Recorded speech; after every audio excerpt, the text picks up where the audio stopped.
obviously, the first thing that comes to mind here on This Week in Startups is startups who want to do launch videos. But has this made its way towards Hollywood creatives? I would think they would like to use this.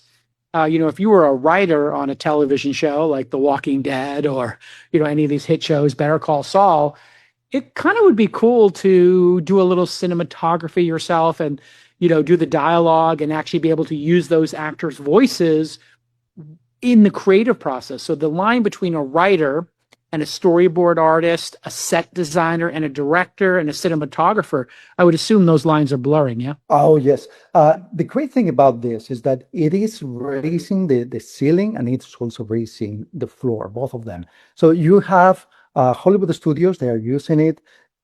For example, like the company that does the House of David, they have used Freepik to make the production.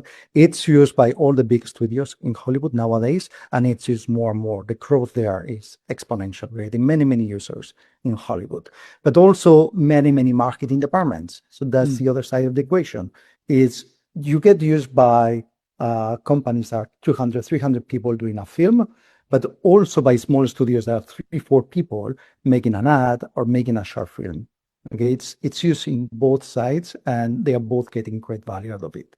The usage is slightly different. I want to clarify. Like if you're doing a film, typically you still record actors and you still do like all that work, but now you can do much more with that footage. It seems like Hollywood went from just 2 years ago saying, hey, pardon my French, F these tools, or like these things are evil, they're bad, to now 2 years later, they're like, wait a second.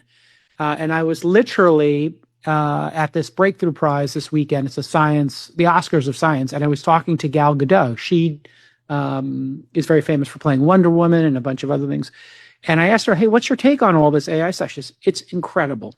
We are now able to make films for 1/3 the price. We can film ourselves on a green screen or a gray screen, whatever it happens to be, and then let everybody else do the rest of the work. But we just focus on our performance. We'll be able to make 2, 3, 4, 5 times as much content, and we'll be able to service different audiences. So, sometimes people get scared. Oh, people are going to lose their jobs, but we're also going to see a Cambrian explosion in creativity where, somebody who's a screenplay writer or they want to be an ad executive, they can't break in.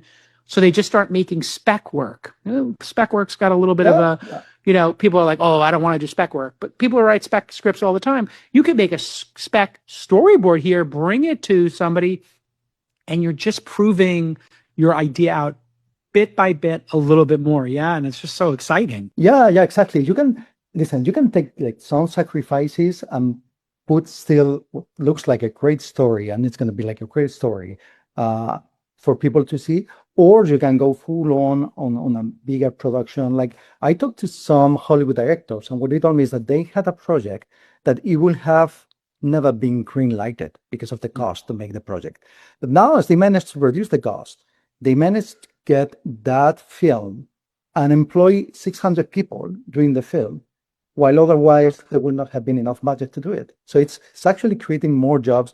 And I think you're right, like Hollywood is coming to terms to technology because now they see it more and more as an ally rather than something that's going to challenge their jobs or anything.